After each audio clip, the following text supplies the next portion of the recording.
et bienvenue à toutes et à tous. Je suis Nathalie alias Tricot.mousse. Je vous accueille sur ma chaîne podcast dédié au tricot, exclusivement au tricot. Il m'arrive de temps en temps de parler un petit peu de crochet, mais je suis tellement débutante en ce domaine que je n'en parle quasiment jamais.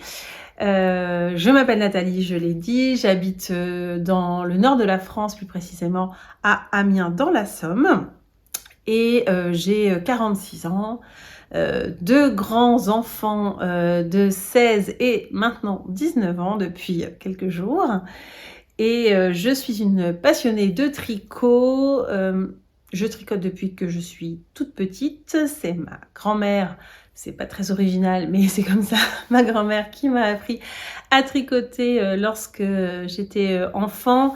J'ai un petit peu laissé de côté ensuite et j'ai repris le tricot à l'aube de mes 18 ans, une envie comme ça. Donc j'étais tricoteuse, on va dire mono en cours et de long cours, du style plutôt un projet de grand maximum par an, avec des aiguilles droites, en suivant des modèles fil d'art ou bergère de France. Donc voilà, ça a duré comme ça pendant des années. Et depuis 2015, j'ai découvert le tricot circulaire. Un nouveau monde s'est ouvert à moi. Et je suis devenue une tricoteuse un peu plus compulsive. Il n'y a pas de journée sans tricot. Même si c'est que 2 rangs, il faut qu'il y ait au moins un peu de tricot dans ma journée. Voilà pour la présentation rapide. Ça faisait longtemps que je n'en avais pas fait. Je remercie toutes les personnes qui me suivent depuis le début, ou pas d'ailleurs, mais toutes les personnes qui viennent à chaque fois, qui prennent le temps de regarder, de laisser un petit pouce, de laisser un commentaire. Vos commentaires, ça me fait toujours énormément plaisir. J'en ai pas eu beaucoup sur les derniers épisodes, mais c'est pas grave. À chaque fois que j'en ai un, je suis quand même très très contente. Donc surtout, vous n'hésitez pas, que ce soit pour commenter les projets que j'ai présentés, que ce soit voilà pour me dire ce que vous tricotez, parler par rapport aux techniques, parce que des fois je parle un petit peu de ce que j'utilise comme aiguille, comme technique. Je vous fais part de mes difficultés parce que oui, ça fait longtemps que je tricote, j'adore le tricot, mais je suis une tricoteuse qui pratique surtout le point mousse et le jersey, hein, on va pas se mentir. Les torsades, j'aime bien. Je fais pas beaucoup de dentelles. Et là, j'ai vu pas mal de modèles avec des dentelles et je commence à me dire, j'essayerai bien. Donc voilà, j'en ai déjà fait un petit peu, hein, de temps en temps ça arrive, mais pas souvent. Voilà, on commence très classiquement, hein. On aura les parties, ce que je porte, les projets terminés, enfin les tricots terminés, les projets en cours, et puis probablement petite perspective de ce que j'aimerais tricoter après. C'est un nouvel essai que je fais avec mon téléphone. Je tente de filmer dans l'autre sens puisque la caméra est censée être meilleure. Pourquoi je dis censée ? Elle est meilleure quand elle est intacte et en fait j'ai fait tomber mon téléphone juste avant cet épisode et la paroi, la chose qui recouvre les objectifs est cassée. Donc bon, j'ai regardé, ça a l'air de fonctionner. Je crois que j'ai pas vu de choses qui gênent à l'image, donc normalement ce sera de meilleure qualité, surtout pour faire la mise au point. En fait, quand j'amène les projets près de l'objectif, il y avait des fois où je trouvais que la mise au point n'était pas terrible, donc là ça devrait être meilleur. Et de temps en temps vous me verrez baisser les yeux puisque je vérifie sur ma montre à quoi ressemble l'image. Voilà, je vais essayer de ne pas le faire trop souvent.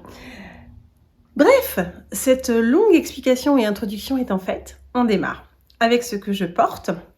Donc là c'est un top en coton, je sais jamais comment il s'appelle, Puma, je ne sais plus, de chez We Are Knitters, que j'ai tricoté il y a déjà, je crois, 2 ans. Je me rapproche pour que vous voyez la matière, voilà. Alors c'est un top tout simple. J'étais partie d'une base d'un de leurs tops qui était plus compliqué, qui avait des franges et tout, mais je m'étais basée sur leur construction parce que c'était 2 rectangles. Simplement 2 rectangles qu'on vient coudre sur les côtés et au niveau des épaules. Comme j'aime tricoter en rond et que je n'aime pas bien souvent coudre à la main, j'ai décidé d'adapter et de tout faire en une seule fois. Donc je suis partie en rond du bas, je suis montée jusqu'ici. Ici, j'ai séparé. Là, j'ai tricoté le devant, puis j'ai tricoté le dos et je suis venue faire des diminutions au même endroit dans le dos et dans le devant. C'est exactement le rectangle. Et ensuite, je suis... non, je vous dis des bêtises. J'ai tout rabattu en fait. Ouais, c'est ça. J'ai tout rabattu, c'est au même niveau les épaules et ça. Et c'est le fait voilà, que les épaules soient plus hautes sur le corps qui fait que ça donne bien cette forme. Mais c'est bien un rectangle, si on le regarde comme ça. Et j'ai fait un rabat à 3 aiguilles pour fermer les épaules. Voilà. Et ce sont... Alors, je crois qu'on appelle ça des fausses côtes anglaises. Autrement appelées aussi des côtes 1-2. Du coup, une maille en droit et 2 mailles en vert. Voilà, donc c'est du coton, c'est assez léger pour cette période de l'année. En plein été, quand il fait vraiment très chaud, c'est un petit peu trop chaud. C'est un coton un peu épais. Je vais tricoter en aiguille 5 de mémoire. Et surtout, c'est un coton, par contre, qui est agréable parce qu'il n'est pas cartonné. Enfin, je sais pas, j'entends plein de gens dire ce terme, donc je dis le même terme. Mais en fait, ça donne pas un côté rigide à ce qu'on porte. Il est quand même très, très souple. Donc, très agréable. Voilà, j'aime beaucoup. C'est un modèle que j'ai fait... enfin, modèle, si on peut appeler ça un modèle. En tout cas, c'est une recette de tricot que j'ai faite déjà 2 fois. J'en ai un dans un autre coloris et dans une autre matière parce que j'avais... tricoté, c'était du bambou, je crois. Je vous présenterai une prochaine fois. Voilà pour ce que je porte aujourd'hui. Alors, on va pouvoir passer au tricot terminé. Alors, j'ai mis du temps avant de revenir vous voir. Hein. Ça fait 1 mois, je crois, que je ne suis pas venue. Parce que j'ai eu... Alors, c'est pas vraiment une baisse de mojo ni d'envie. C'est plus une baisse de... temps de cerveau disponible pour le tricot. On va plutôt le dire comme ça. Alors, j'ai quand même fini deux choses. Et puis, par contre, tout ce que j'ai commencé à côté, c'est comme si c'était devenu long et fastidieux. Alors, j'aime toujours autant tricoter. J'ai toujours autant besoin de tricoter. Mais il y a un côté manque de satisfaction dans mon tricot en ce moment. Je vais vous en parler très vite. Si nous parlons des projets que j'ai terminés. Alors, je vous avais présenté la dernière fois un projet en disant que c'était un peu plus du bricolage qu'un projet, mais bon, ça reste un projet. C'est ma petite pochette pour le smartphone. Alors, moi, dans mon métier, je suis responsable communication et j'organise des événements. Quand je suis en événement, souvent, enfin, c'est même pas souvent, en fait, il faut que j'ai mon téléphone tout le temps sur moi. Mais selon les événements, selon si je présente, etc., enfin, ma position dans l'événement, j'aime bien être en robe, voilà. J'ai pas forcément des poches et ce serait pas très, très joli de mettre mon téléphone dans la poche arrière de jean. Donc, quand je suis en événement, mais c'est valable aussi quand je vais assister à un concert, c'est valable quand je me promène, que je fais une petite marche et que je veux avoir mon téléphone sur moi pour pouvoir prendre des photos, etc. Et ben j'aime bien le concept de la petite pochette qui permet de ne porter que son téléphone sur soi. C'est un projet que j'ai réalisé dans un très gros coton. Alors, j'ai pas retrouvé du tout d'étiquette, c'est ce que je disais la dernière fois, mais je dirais que j'ai dû acheter ça chez Ziman. Il y a un Ziman à côté de mon travail, j'y vais de temps en temps, traîner un peu comme ça, et je pense que ce gros coton là, j'avais dû le prendre chez eux. Voilà, donc j'ai tricoté ça. C'était un rectangle, hein, je vous l'ai présenté la dernière fois. Alors la dernière fois, il se tenait pas du tout parce que comme ce sont des côtes, ça se resserrait. Donc je l'avais lavé, bien bloqué de façon un peu agressive pour qu'il se tienne bien droit. Quand j'ai rabattu, au début, l'idée, c'était de mettre un bouton au centre. Mais en fait, ça faisait, voilà, ça rebiquait un peu comme ça sur les côtés et je trouvais pas ça terrible. Donc, j'ai fait 2 petites boutonnières au crochet. Un tout petit peu de crochet, donc. 2 boutonnières au crochet, voilà.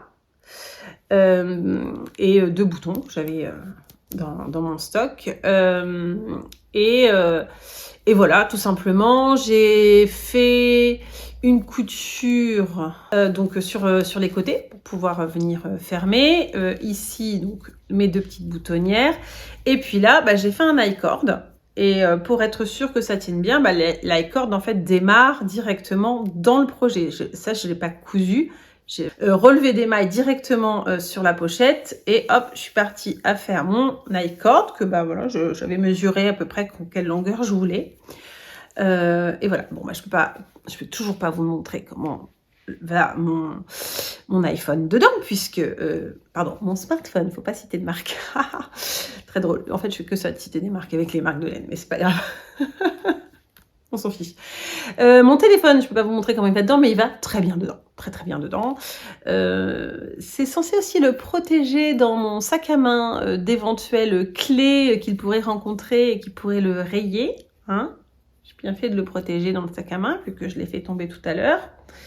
Et que forcément, il était pas dans quelque chose. Bon, bref, je vais pas faire 3 heures là-dessus, mais ce sont des choses qui m'agacent. Heureusement, c'est que la vitre de protection, donc ça se remplace beaucoup plus facilement que si c'était le téléphone en lui-même. Voilà. Alors, donc couleur un peu écrue. Je vous disais que je portais ça, surtout quand j'avais pas de poche et tout. Bon, l'autre jour, je l'ai porté, alors que j'avais un jean. Ça a un petit peu d'étain. Le jean a un peu d'étain dessus. C'est pas très grave, ça ne m'empêche absolument pas de la porter. Donc voilà, petite pochette, très sympa.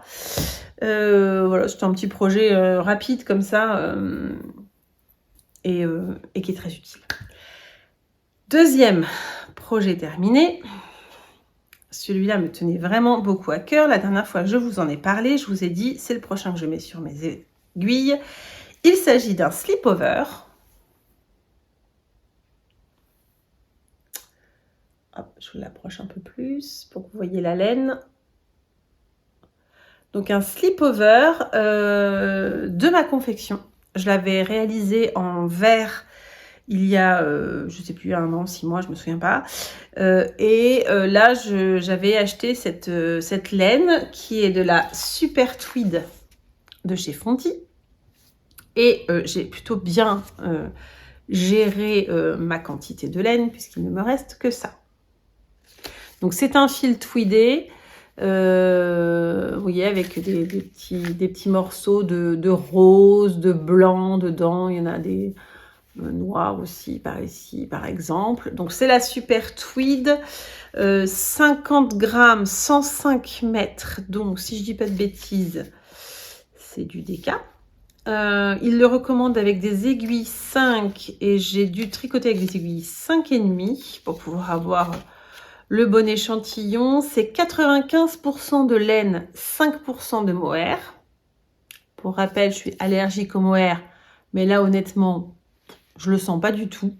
Je le sens ni au toucher, ni ça me gratte pas, quoi que ce soit. Je l'ai déjà porté plusieurs fois, aucun souci. C'est écrit que c'est lavable en machine. Ouais, c'est super wash donc. Voilà, alors je ne suis pas designeuse, hein, mais j'aime bien, comme beaucoup d'entre nous, c'est le propre des personnes qui sont dans le do-it-yourself et compagnie. J'aime bien essayer de créer des choses qui me ressemblent, qui me plaisent, et je trouve pas toujours les modèles qui me plaisent, donc j'adapte, je cherche. Donc voilà, là j'avais cherché dans des livres, j'avais vu un modèle dans mon livre de points où il y avait un modèle de torsade qui me plaisait beaucoup. Et je me suis dit, tiens, j'ai un autre livre pour apprendre les techniques, je vais apprendre à faire un col en V, etc. Donc j'avais fait le vert et j'avais vraiment noté le patron. Donc d'abord au brouillon, puis je l'ai recopié, puis je l'ai tapé et transcrit vraiment en mode modèle. Alors, non gradé, hein, on est d'accord, modèle à ma taille. Je me suis pas amusée à faire différentes tailles. Enfin, amusée, c'est un travail. Et donc, je l'ai fait. Je l'avais relu plusieurs fois et tout, j'étais persuadée que c'était bon. Et comme 1 an est passé, là je me suis dit, ça va être intéressant. Je refais mon modèle avec une autre laine et c'est comme si je suivais le modèle d'une designeuse. Globalement, c'était clair. Alors, vous allez me dire, heureusement, c'est toi qui l'as écrit, heureusement que tu te comprends. C'était clair, mais, mais j'ai quand même fait une bêtise quand j'ai écrit le patron. Mes torsades, en fait, donc on a la première, on fait 5 rangs, on fait une torsade, après on dit arrivé au rang 21, refaites une torsade, et puis j'ai écrit et reprendre au rang 1. Ça veut dire que 5 rangs juste au-dessus, je refais une torsade. Puisque là, on est d'accord, c'était 5 rangs, torsade, puis rang 21, donc 16 rangs plus tard, torsade. Et donc là, j'ai fait torsade, 5 rangs, torsade. Donc ça fait comme une double torsade, en fait. Et une longue période sans torsade et double torsade. Et bon, je suis montée, hein, sans problème, voilà. Et puis je sais pas pourquoi, j'ai repris le verre dans mes mains. Je sais pas, j'ai dû ranger dans ma chambre ou quelque chose.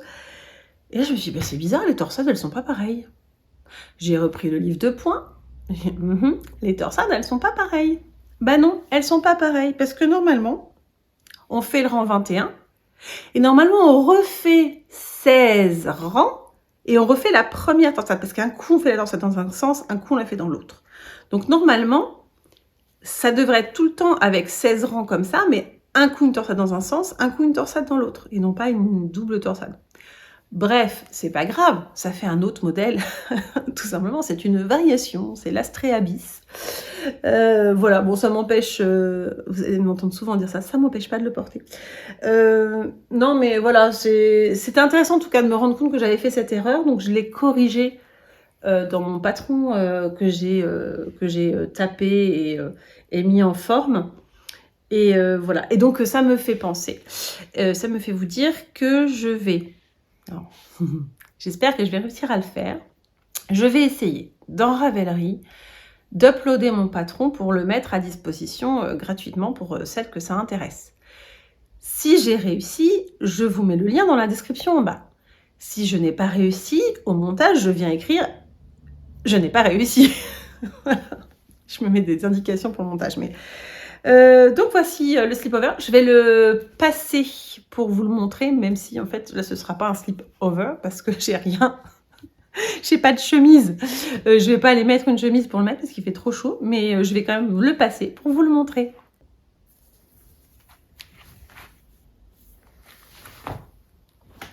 Donc me voici avec mon slip-over. Je vais me remonter un petit peu sinon vous n'allez pas bien le voir. Alors, un slip-over, c'est fait pour être mis sur une grande chemise, sur un t-shirt, etc. Donc, c'est pas fait pour être porté comme je le porte là. Et ça explique que là, les emmanchures sont beaucoup, beaucoup trop grandes. C'est pas très joli, etc. Mais sur une chemise, j'avais pris une photo. Donc, je vous mettrai la photo pour que vous voyez ce que ça donne. Sur une chemise, c'est très joli. Donc, je l'ai travaillé avec... une bande centrale qui me permet de bien marquer l'encolure en V, avec 2 bandes de mes fameuses torsades qui ne sont pas tout à fait celles qui étaient prévues sur les côtés. Le dos est tout en jersey et relevage de mailles pour les côtes du col avec la particularité de tout le temps glisser un rang sur 2 la maille centrale pour pouvoir bien marquer le V et relevage des mailles ici également pour faire des côtes. Moi je fais des côtes semi-torse, c'est-à-dire que je prends la maille en droit par le brin arrière et la maille envers je la fais classiquement. J'aime beaucoup le rendu de ces côtes là. Donc voilà, ça ce sont les côtes que vous pouvez voir. Je me rapproche un peu. Vous voyez bien la torsade. Je ne sais pas si vous la voyez très bien. Je me rapproche encore. Voilà. Je vais m'en changer parce que là, il fait très chaud. Beaucoup trop chaud pour porter de la laine avec du mohair. J'ai oublié de vous dire que j'ai utilisé 5 pelotes de ma Fonty Super Tweed pour le réaliser. Enfin, donc un peu moins de 5 pelotes, vous avez vu, puisqu'il m'en reste un petit peu. Alors, je regarde toujours mes petites notes sur mon cahier, comme d'habitude, pour être sûre de ne rien oublier. En termes de projet terminé, je vous ai tout dit. Je n'en ai plus. Mais alors, en cours, c'est une autre affaire. Alors, bon, on va commencer par les mauvaises nouvelles. Je ne vous ferai pas l'affront de vous mettre l'extrait de la dernière fois où je disais « Allez, mon gilet blanc, au mois de mai, je le reprends. » Au début, je me suis réécoutée, hein, je dis « Je le reprends. » Et juste avant de passer à l'autre sujet, je dis « Je le reprends et je le termine. » Mais pourquoi j'ai dit « Je le termine ?» Donc là, je tourne, nous sommes le 4 juin. C'est pas terminé. Non. Alors, j'ai avancé, cela dit, j'ai fini le corps parce que la dernière fois que je vous l'ai montré, j'avais fait les manches en entier et le corps n'était pas terminé. Donc là, le corps est terminé. Voilà. Et je l'ai terminé comme j'ai fait pour la fin des manches, c'est-à-dire en venant doubler. Comment dire ? J'ai fait un rang envers, j'ai tricoté. J'ai refait un renvers, j'ai encore tricoté le même nombre de mailles et je suis venue faire un rabat à 3 aiguilles à ce niveau-là. Ce qui fait un petit peu cette finition. Alors là, tant que c'est pas bloqué, ça donne un truc qui rebique et tout. J'espère que quand je vais le bloquer, ça ira. Hein, je serais un petit peu fâchée si c'était pas le cas. Bref, il a finalement une belle longueur. Alors, décidément, je vais faire de la gymnastique aujourd'hui. Je le passe. Oh, le slip-over était chaud, alors ça, je vous dis pas. Hein. La laine, c'est de la Peer Gynt. En tout cas, c'est comme ça que moi, je le dis. De Sandnes Garn. Alors, attendez, hop, je vais me baisser, sinon vous voyez rien du tout, en fait. Voilà. Donc, voilà, quand il va être bloqué, il a quand même une bonne longueur. Hein. Il va m'arriver... là, c'est mes hanches. Donc, voilà. Il va quand même avoir une bonne longueur. Il faut que je reprenne le col, parce que je vous expliquais la dernière fois que je voulais faire le même système au niveau du col, de faire un rabat, sauf que je suis pas couturière du tout, hein, ça se voit dans mon idée de construction de patron. J'ai pas réfléchi que quand j'allais faire le rabat ici, associé au rabat ici, j'allais me retrouver avec une double épaisseur. Que ça va être forcément moche. Donc, je vais démonter cette partie-là, ou du moins la moitié, pour pouvoir reprendre en rabattant quelques mailles ici, pour que ça fasse une encoche, en fait. Ce qui fait que quand je replierai, il y aura un côté, le côté du col n'aura pas d'épaisseur, et j'aurai que l'épaisseur de ce côté-là. Dans mon esprit, c'est très très clair. J'espère que vous me comprenez. Voilà, donc c'est un modèle que j'ai eu dans ma tête un jour, où j'ai fait des torsades. Et là, j'ai fait attention, elles sont belles, machin, tout ça. Torsades, donc ce jeu-là de double épaisseur sur les côtés qu'il faut que je termine pour me rendre compte si c'est beau, qu'il faut que je bloque, tout ça. Honnêtement, là, c'est chaud comme laine. Et avec les températures qu'on a en ce moment, j'ai pas envie de tricoter quelque chose de chaud comme ça. Donc j'ai peur. Non, j'ai pas peur. Je pense que je vais le laisser en attente jusque cet automne et que je le reprendrai cet automne. Ce que je veux en faire est clair, c'est noter, alors au brouillon certes, mais c'est noté dans mes petits papiers. Donc voilà, je vais attendre. Je vous redis juste la laine, donc Peer Gynt de Sandnes Garn.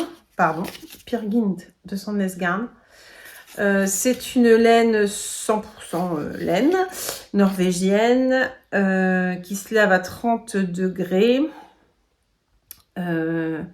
qui se tricote normalement en 3,5, 4. Et moi, j'ai tricoté alors en 4,5 parce que je tricote toujours aussi serré, ça n'a pas changé. Voilà, donc une laine vraiment... Alors, elle a un petit côté rustique, mais... Enfin, rustique. Oui, un petit peu rêche quand même. C'est pas une laine toute douce, c'est pas du super wash, quoi. Mais fort agréable. Et je trouve que un beau rendu pour un gilet que je vais surtout porter automne et hiver. Donc, non, c'est très chouette. Mais là, voilà, c'est un projet qui va être mis en attente pendant quelques mois. Mais voilà, je préfère finalement me dire, je le mets en attente quelques mois. Je sais ce que je veux faire dessus et je le reprendrai. Plutôt que de me dire, comme j'ai dit la dernière fois, allez, je me force, je le fais.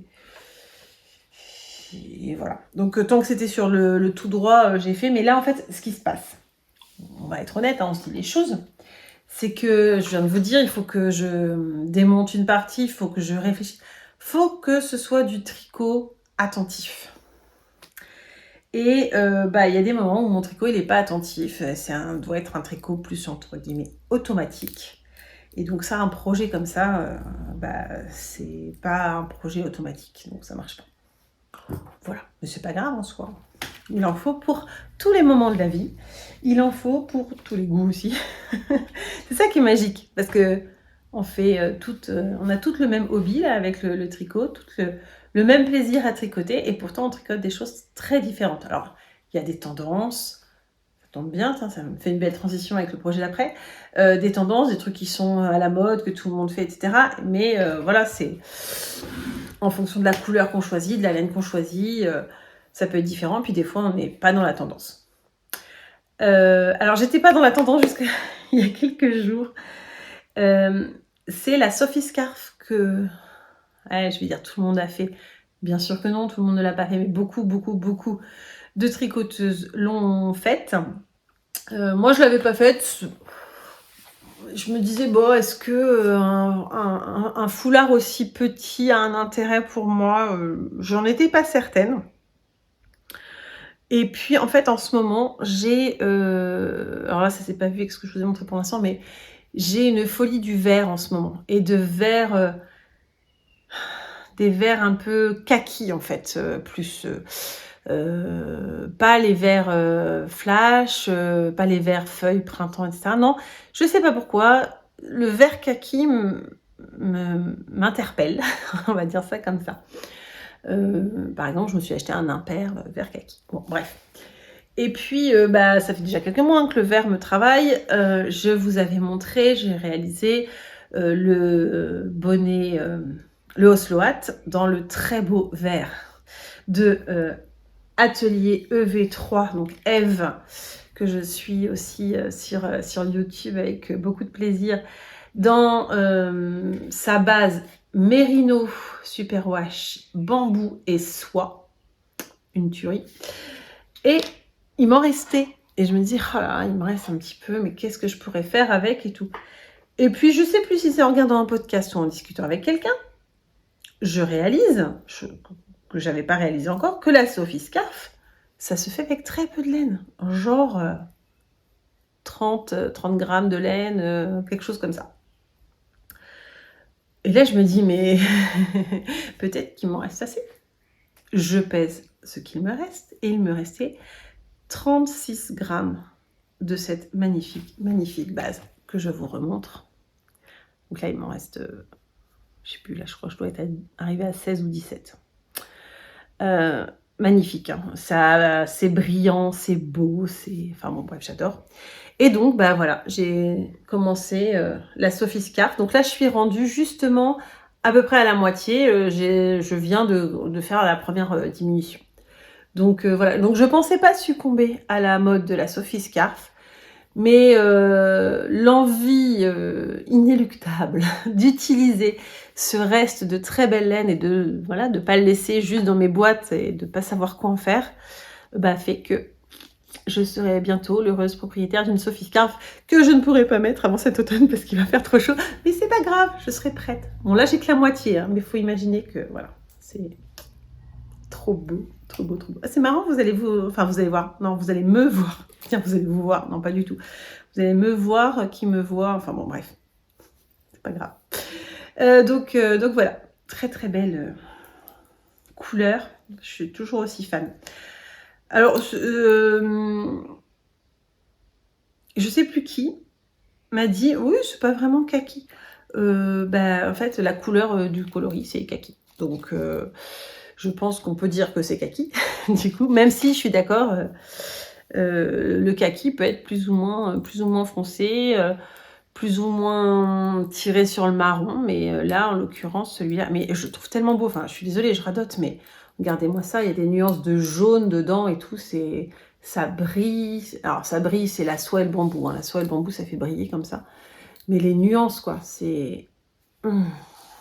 Ève, je te l'ai déjà dit, mais j'adore. Voilà. Alors, gilet, c'est fait. Sophie Scarf, c'est fait. Ben, on va passer au projet boulet. Au projet boulet. Au singulier. Hein, enfin, au singulier. Oui, si. Au singulier pour l'instant. Alors, j'ai une nouvelle pochette à projet. Je suis allée dans un super musée. Je crois qu'il y a l'équivalent en France, le musée du paradoxe. J'y suis allée à Stockholm quand je suis allée rendre visite à mon frère et sa petite famille. Cette fois-ci, je n'ai fait aucun achat tricot, si ce n'est cette pochette à projet. Alors, pas dans un magasin de laine, c'était inattendu, c'était pas prévu. Mais je sais pas pourquoi, j'ai flashé.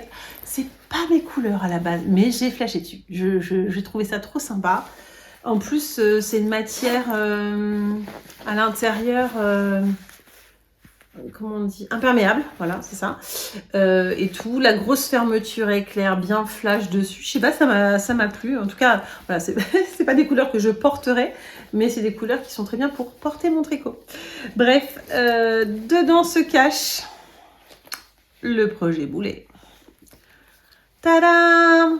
Je sais ce qu'on va dire, on va dire, oh, mais c'est tellement beau, mais c'est cœur rouge sur ce fond gris, mais Nathalie, c'est magnifique, pourquoi c'est un projet boulet?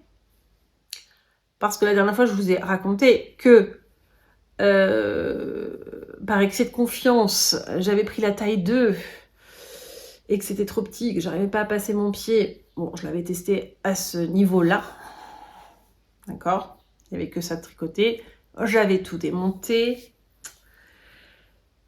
Et puis bah là, j'ai pris la vraie taille, avec les aiguilles de 25 en haut, passé en 2,5 au niveau du corps de la chaussette, essayer de me détendre au maximum dans mon jacquard, même si les mini circulaires me font un peu mal aux mains, pour que ce soit voilà, un jacquard détendu.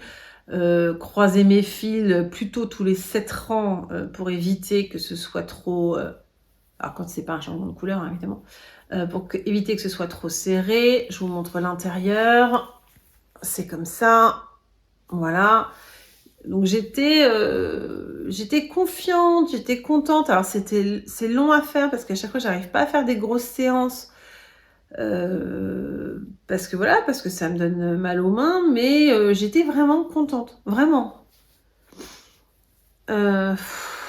Puis bah, là, vous voyez, alors j'ai galéré pour le faire. Hein. Déjà, la première fois, j'avais galéré.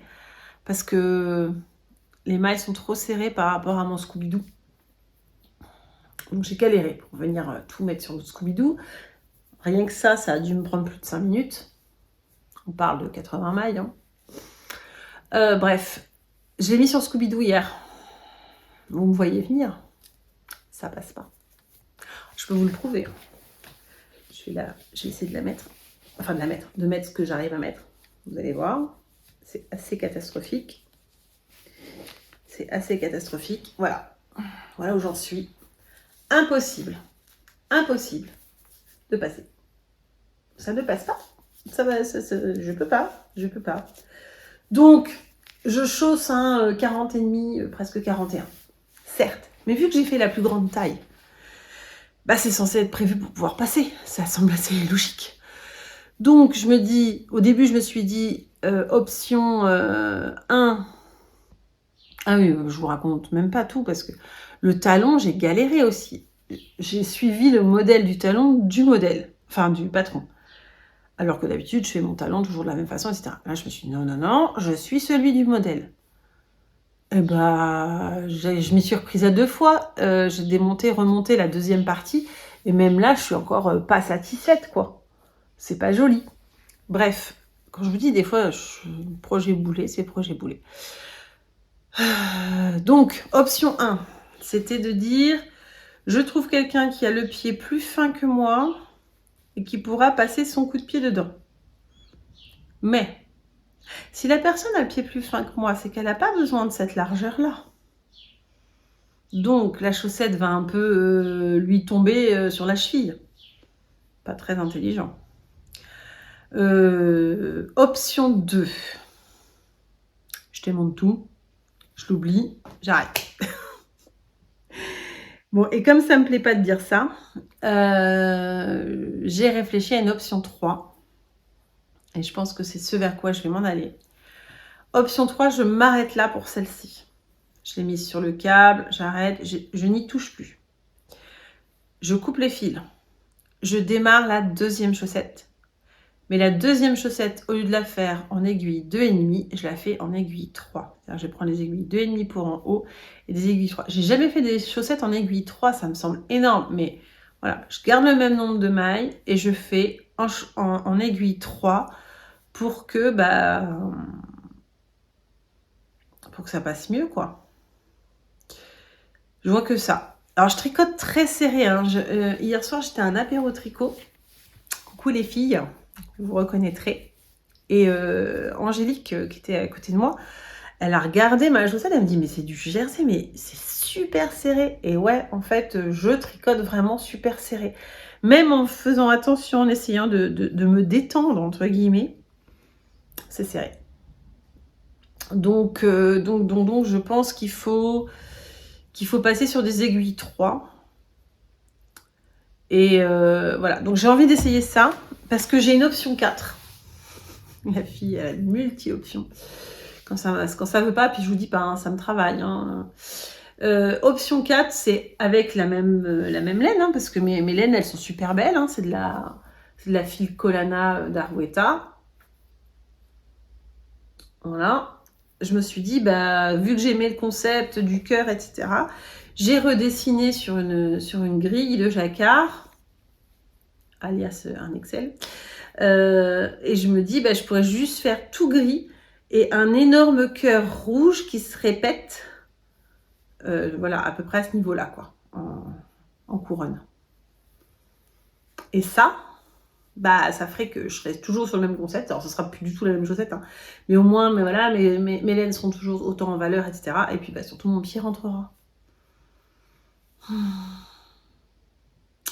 Voilà où j'en suis de mes réflexions avec ça. Mais là, honnêtement, hier soir à l'apéro tricot, j'en ai fait de celle-là.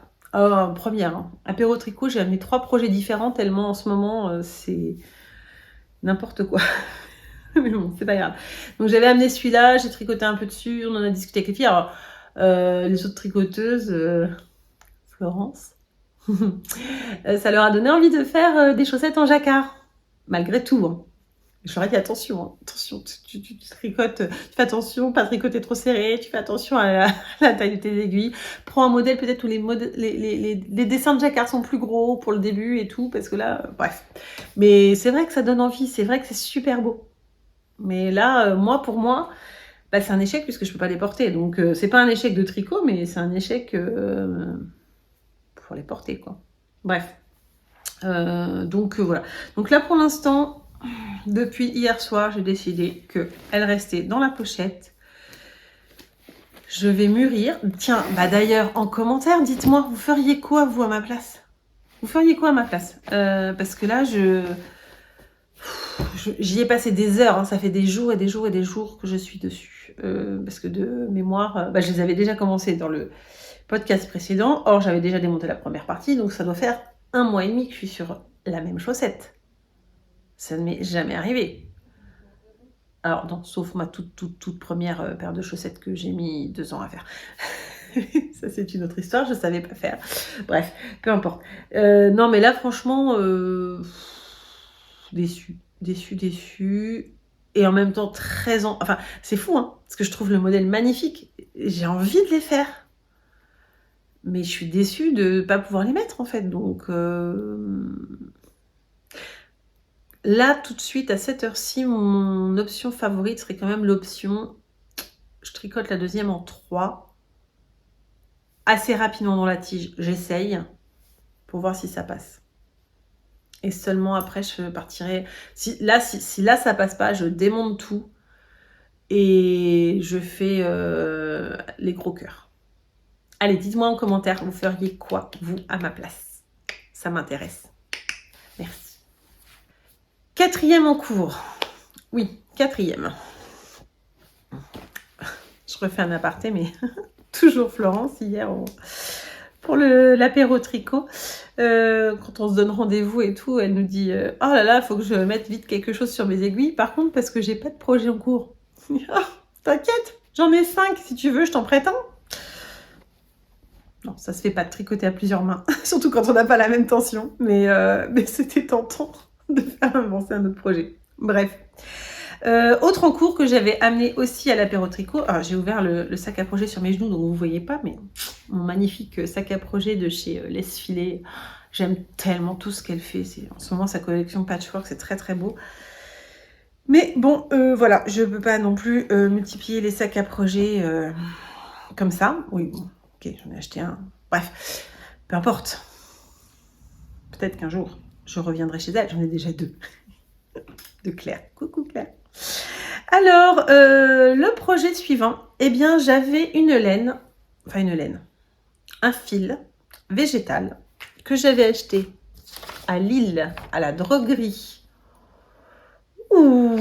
avant le confinement. Ah oui, sûr, avant le confinement. Donc, je ne sais plus quand, mais genre 2019. Un fil qui s'appelle Kaleido 100% végétal, dans le coloris fougère. Donc c'est vert et puis un peu gris. Je sais pas si vous voyez bien. Comme ça c'est mieux. Hein. C'est trop près là, Nathalie. Voilà. Coloris fougère. Qu'est-ce que je peux vous dire dessus? Donc j'avais pris la petite fiche technique du fil à l'époque. C'est du lin et du bambou. Lin et bambou. Alors, le lin a une tendance à être un peu rêche. Le bambou est très souple et brillant. Et donc, là, ils ont mélangé les deux ensemble. Et ça donne vraiment quelque chose d'assez doux quand même. Hein. Alors, on n'est pas sur... encore une fois... On n'est pas sur un Merino Superwash, hein, forcément, mais c'est pas le but du jeu. Là, on est dans le végétal. Mais c'est vraiment agréable. Et c'est un petit peu, je peux pas dire élastique, c'est pas élastique, mais souple, voilà. Et c'est vraiment très très très très chouette, souple, un peu brillant. Enfin voilà, c'est un très très joli rendu. Et donc j'avais un seul cake de 100 grammes. Alors ça fait partie des erreurs fréquentes que je commettais avant et que j'essaie de ne plus commettre, c'est-à-dire me dire « Oh, c'est joli ça, j'aimerais bien le tricoter un jour » et je prends 100 grammes.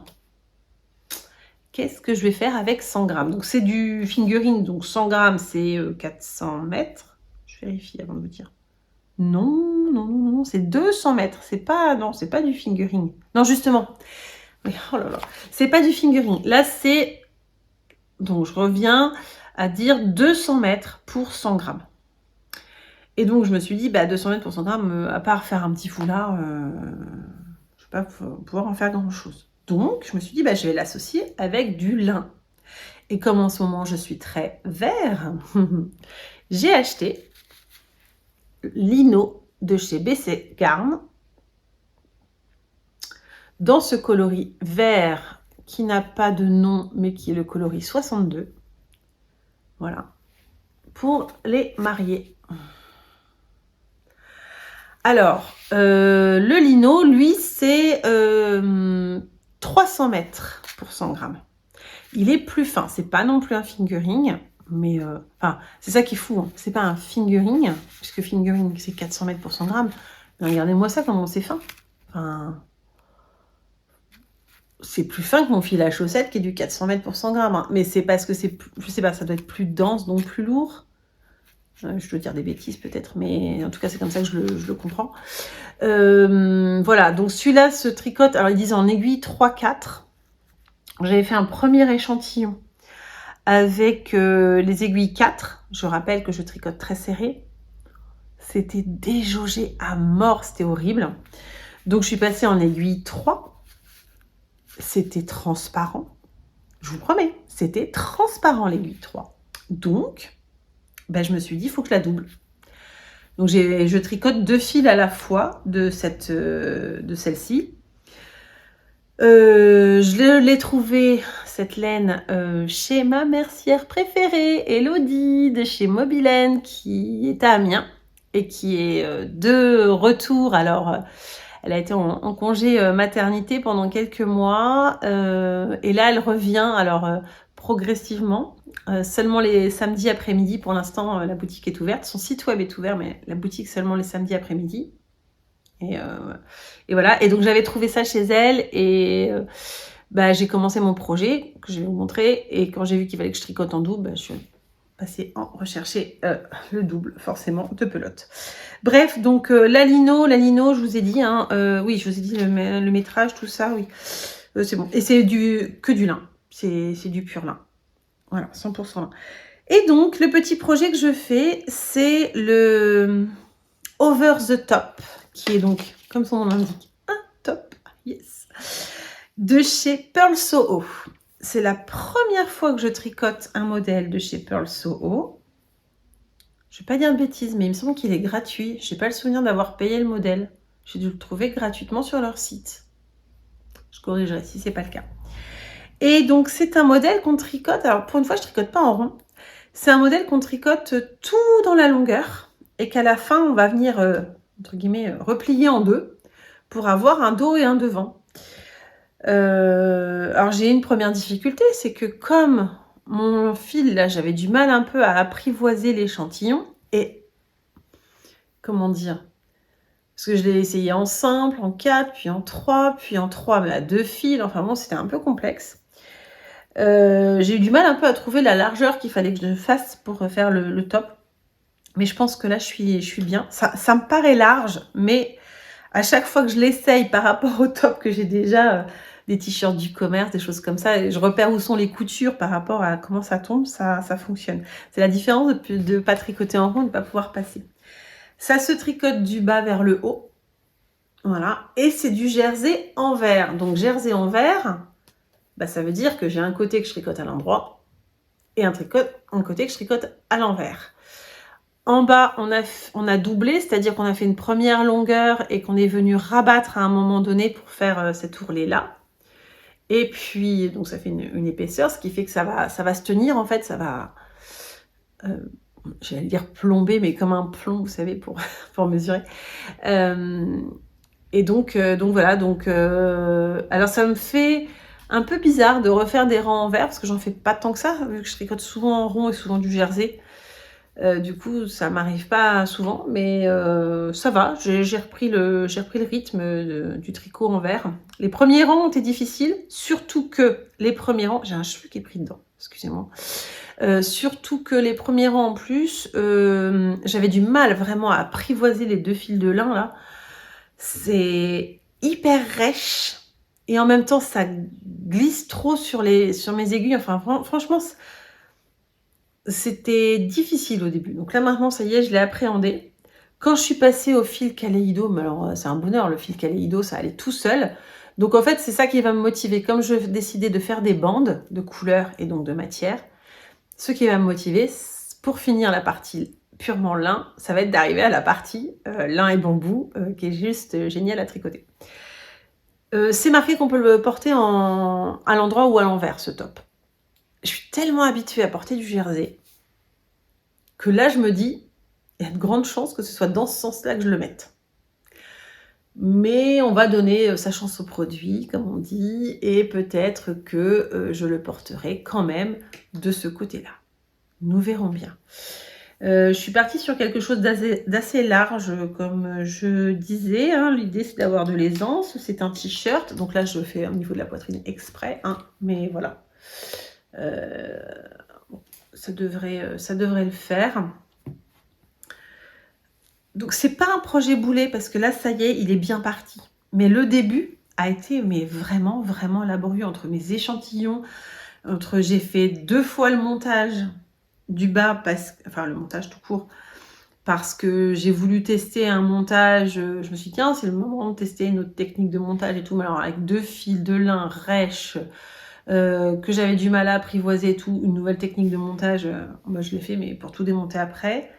La deuxième fois, j'avais mis beaucoup trop de mailles, mais vraiment là, c'était non, aucun intérêt. Hein. Limite, j'aurais presque pu le remettre en rond. Donc ça n'avait pas d'intérêt. Et donc là, j'ai décidé que j'avais trouvé la bonne longueur, la bonne largeur, parce que sinon je le finirais jamais. Et voilà. Mais je trouve qu'au niveau des couleurs, c'est super beau. Ça me plaît énormément. L'alternance des couleurs là, ça va être vraiment, vraiment top. Ce over the top. Ouf, c'est l'heure où je fais des blagues. Il va falloir arrêter. Voilà. Et ben ça, c'était le numéro 4. Donc, il nous reste le petit dernier, celui qui finit chacune de mes sections en cours cette année. C'est la température blanquette. Couverture des températures, donc, en français. Pour ceux qui n'ont pas suivi les épisodes précédents, c'est un système que j'ai vu chez Christelle Rêver sa vie en couleur, qu'elle avait fait l'année dernière. Ça m'a plu, donc cette année j'ai décidé de faire la même chose. Et j'utilise son hashtag sur Instagram, Rêver sa température blanquette 2023. C'est long comme hashtag. Et le concept, c'est que on décide d'une grille en début d'année en disant, alors moi j'ai choisi tous les 5 degrés, je change de couleur. Donc ma grille est partie du bleu foncé pour les couleurs très froides à un rouge très foncé pour les couleurs très chaudes. Et au milieu, je passe par des nuances de bleu, gris, beige, un peu jaune, orange, rouge, etc. Jusqu'à mon rouge très foncé, et tous les 5 degrés. Donc je pars de -5 jusqu'à plus de 35, je crois j'avais dit.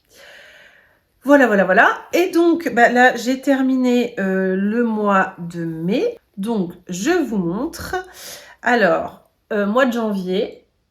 Attendez, hop, voilà, comme ça. Là, vous voyez bien le mois de janvier. Donc, je fais des trous pour finir chaque mois. Donc, ça, c'est janvier. Ensuite, on a février, entre deux trous. Hop, mars. On voit que les couleurs changent. Hein, on est passé à un bleu un peu plus clair et il commence à y avoir un peu de gris. Ce gris, là, c'est la couleur dune. On la retrouve pas mal, la couleur dune. Là, c'est mars. Beaucoup de dune et de bleu, quasiment, mis à part le tout début du mois, là, en bas de l'écran, où il y avait un bleu plus clair. Sinon, voilà, c'est des températures qui étaient plus douces. Et le mois d'avril, qu'est-ce que je raconte le mois d'avril? Non, attendez. Ah, je me suis perdue. Oui, non, c'était avril, le dernier que je vous ai montré. On recommence. Avril, du coup, avec au début du mois d'avril encore de la température froide. Et là, du coup, nous avons, le mois de mai, avec beaucoup d'alternance de beige et de jaune. Et le début du orange, le orange qui pique les yeux et qu'on va beaucoup voir parce que c'est les couleurs 25 à 20, non, si, 24 à 29, pardon, 24 à 29. Donc voilà, donc si je me lève, vous ayez une petite vue d'ensemble. Voilà ce que ça donne. Et donc, ce que j'aime beaucoup dans ce concept, c'est que comme en début d'année et en fin d'année, on a des températures qui se répondent un peu. Hein. En décembre et en janvier, les températures sont globalement similaires. Et les températures de novembre, alors ressemblent pas trop à février, mais plutôt à mars à peu près. Enfin, là où je vis, dans mes habitudes, etc. Et donc, ça veut dire que je vais retrouver mes bleus à chaque bout de la couverture, qu'au milieu, on va se retrouver avec les couleurs là un peu jaune, dune, voilà. Et au centre, on va être sur le orange foncé va être concentré au centre. Et enfin voilà, j'aime beaucoup cette idée. Donc, on continuera de la faire évoluer tout au long de l'année. Ça commence à être un peu chaud là de la tricoter. Donc là, j'ai tricoté dehors tout à l'heure. La façon dont je la tricote, c'est que Je la tiens, elle, devant moi, et puis j'ai une autre chaise à côté, et le reste de la couverture est posé sur la chaise d'à côté. Ça permet de délester un petit peu. Donc, c'est pas mal. J'ai du mal à me tenir à faire mon aller-retour tous les jours. Je vais plutôt voilà, laisser passer 3-4 jours. Et puis un soir, je me dis, tiens, ce soir, c'est température blanquette, je rattrape là où jusqu'à aujourd'hui, quoi.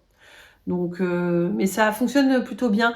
La dernière fois, je vous avais dit, j'avais 10 jours de retard. 10 jours, ça commençait à faire beaucoup, par contre, parce que un aller-retour, c'est 20 minutes. Donc, ça faisait quand même pas mal. Mais bon, j'ai rattrapé mon retard. Là, nous sommes le 4, j'ai dit. Et j'ai tricoté jusqu'au 2. Donc, il me manque 2 jours seulement. Donc, enfin, non, un jour, parce que 4, c'est aujourd'hui. Donc, je peux pas déjà avoir la température. Moi, je prends la température maximale de la journée sur le site températureblanquette.com que je vous remets comme à chaque fois. Voilà. C'est tout pour les projets en cours. Et 5 projets en cours. Non, mais je sais, il y en a certaines qui en ont beaucoup plus. Et c'est pas grave. Enfin, chacun fait ce qu'il veut et tout. Mais moi, c'est vraiment... En fait, je les ai multipliés, là, les en cours, parce que les chaussettes m'ont tellement fait mal au cœur. Je cherche... Elles sont en forme avec des cœurs dessus. Donc... Non, mais c'est vrai, ça m'a... Je peux pas dire que ça m'est dégoûté, hein, c'est pas le cas, mais ça m'a profondément ennuyée de pas réussir, là, de me rendre compte, plus je tricotais, plus je me disais, non, mais ça va pas aller, ça va pas aller. Et ben, j'avais besoin de monter autre chose, donc c'est pour ça que j'ai monté la Sophisca, c'est pour ça que j'ai commencé le top de Pearl Soho, sachant que bah voilà, la jolie période arrive et que j'aime bien porter d'autres matières l'été. Mais je me sens pas encore à fond là, il va falloir que ça reprenne. Ça va reprendre hein. L'été, l'activité baisse un peu, donc j'ai plus de temps pour le tricot. Je vous ai pas dit la température blanquette, je le dis des fois, pas tout le temps, c'est avec de la Sport Plus de chez Bergère. Voilà, donc coloris caramel pour ce jaune. Et celui-ci s'appelle Clémentine. C'est des clémentines hyper vitaminées. Donc voilà, et je l'avais dit au tout début quand j'avais lancé le projet, mais j'avais bénéficié en début d'année, en janvier, ils font tout le temps ça, Bergère de France, d'une promotion où c'est 10 pelotes achetées dans une gamme, dans une catégorie, égale 10 pelotes offertes dans la même catégorie, mais vous pouvez changer de couleur si vous le souhaitez. Et donc, comme j'avais calculé qu'il y avait plein de couleurs qui allaient venir très souvent, où il me fallait entre 9 et 10 pelotes, enfin non, entre 8 et 10 pelotes, bah, j'avais bénéficié de ça. En fait, j'ai 4 coloris comme ça, où j'en ai acheté 2 fois 10 pelotes, et les 2 autres, j'ai eu 10 pelotes aussi gratuites. Donc, c'était assez intéressant. Voilà. Après, c'est un projet, il faut le calculer au départ et tout. Donc, j'espère que j'ai pas fait d'erreur de calcul.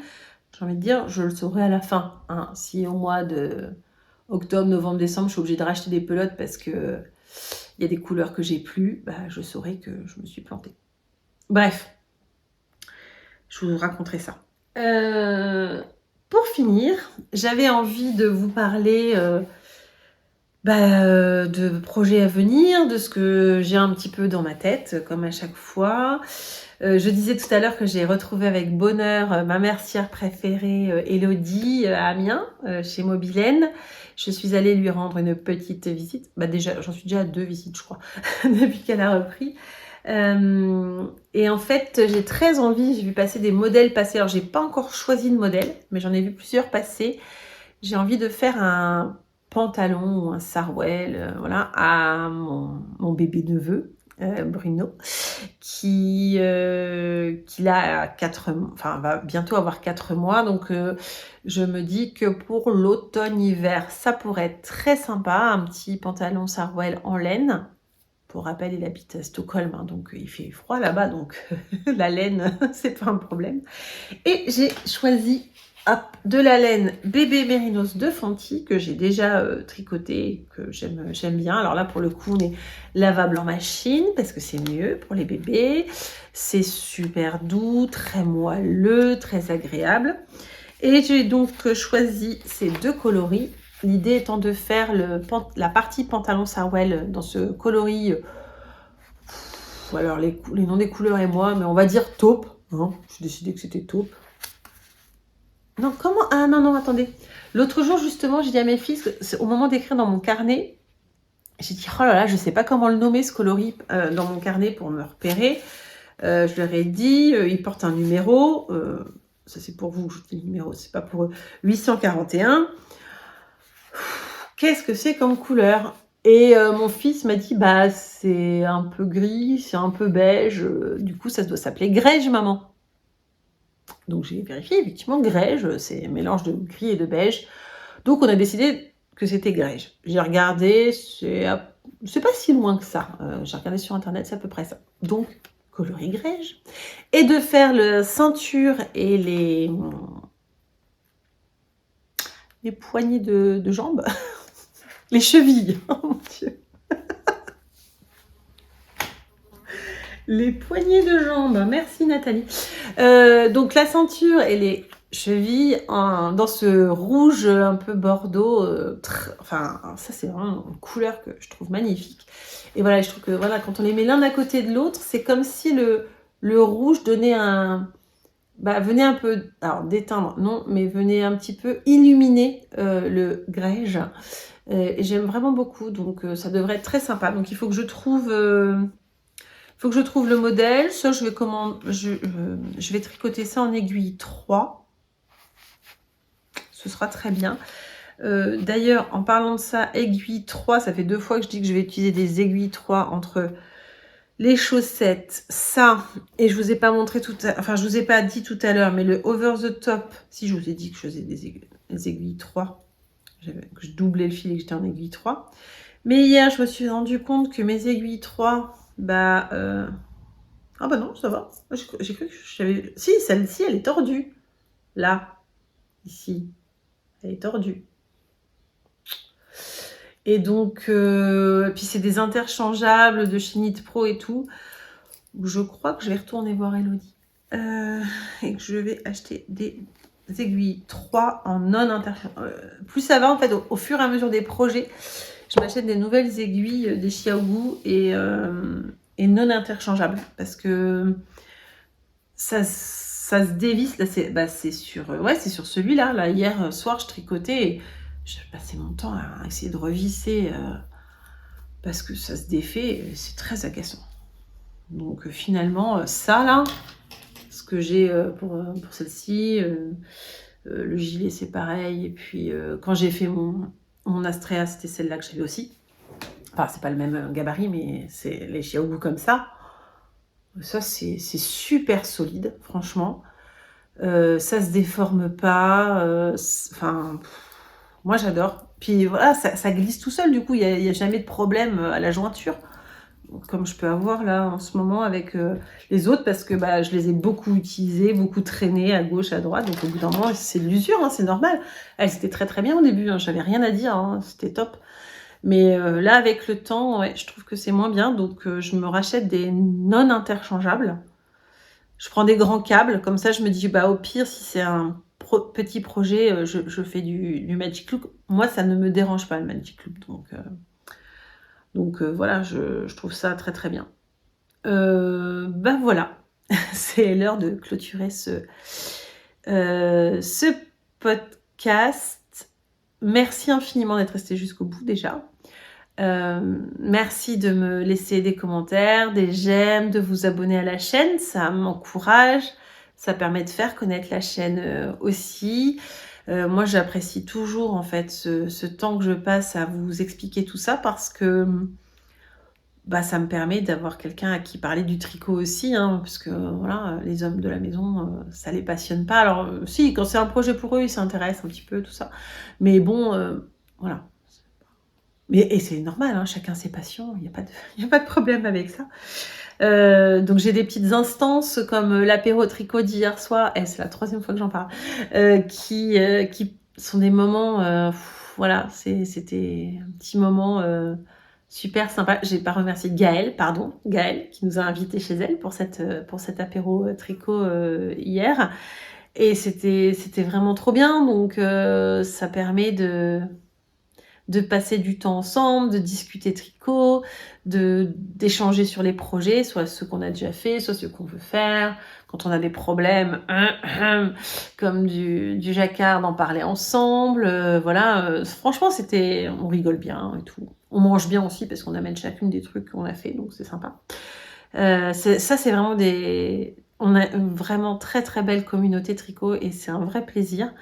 Et voilà. Et c'est pareil sur YouTube, hein. Donc c'est vrai dans la vraie vie et c'est vrai aussi sur les réseaux. Moi, franchement, j'adore à chaque fois, vous lire, savoir que ce que je vous raconte, ça vous plaît, et que vous passez un petit moment avec moi, peut-être en tricotant, peut-être en faisant autre chose d'ailleurs, et que ça vous fait passer un bon moment. Moi, personnellement, je consomme énormément de podcasts tricot, plus que de séries.